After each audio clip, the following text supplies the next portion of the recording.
እና በጣም እና እንዴት ነው ላይፍ ይሄን ሁለት ሶስት ቀን እንዴት እያደረጋችሁ ነው? እንዴት ነው አልወፈርኩም? አንተማ ተመችቶታል አንተ በጣም ምቾት ላይ ነው። በመገብ ወይ በምናምን አይደለም የሚመቸው በቃ አእምሮ ረፍት ነው ማለት አእምሮ ካረፈ ሁሉ ነገር ይስተካከላል። ወደ ራስ የጾም ምግብ ነው ብላ እኮ ነው ወጪ አላወጣም ብላ ነው። እሺ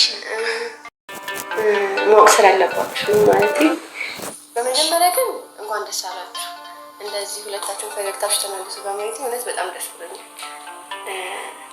እና በቃ እኔ የመጣሁት ታውቂያለሽ እዚህ እንደማልኖር እዚህ እንደማልቆይ ታውቂያለሽ። እና በቃ ልመለስ ማለት በዛሬ ቀን እንደዚህ ዋው እጅግ በጣም ደስ የሚል ነገር ተፈጠረ። ሉሌ እንግዲህ ስጦታ ሰጥቷቸዋል ለጓደኞቹ ማለት ነው። እንግዲህ እነሱ እነማን ናቸው? ያብዬና ሄሉዬ ማለት ነው። ሰምታችኋል እንግዲህ ጓደኛ ለጓደኛ የሚያደርገውን ነገር ትብብር እያደረገ ነው። ከዚህ በፊትም ሄሉና ያብ እንዲታረቁ ሉሌም ሆነው ኪራ በጣም ብዙ እንትን ብለዋል። ኤርሚዬ እንግዲህ ያው ትንሽም ቦክስ ምናምን ቀምሳለች። ያው እዛ ቦታ ስትወጣ ኤርሚዬ ግን ወዴት ሄደ ማለት ነው። ኤርሚን አምጦት እንዴ ምን ነው ሸዋታው እንጂ ኤርሚም ከእናንተ ጋር ይምጣ እና ብዙ እንትን ብለዋል።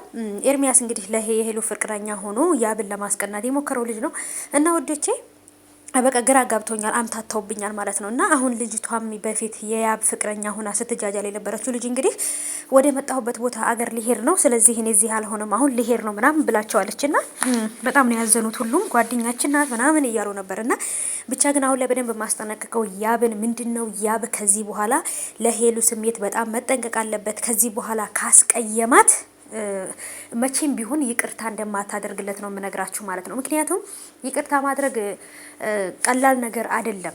ምክንያቱም ልባችሁ አንድ ጊዜ ተሰብሮ በተደጋጋሚ እንደዛ ከሆነ ከዚህ በኋላ የይቅርታ ልብ አይኖራችሁ ማለት ነው። እና ያብ ከዚህ በኋላ ለሄሉ በደንብ መጠንቀቅ አለብህ እንዳታስቀይማት።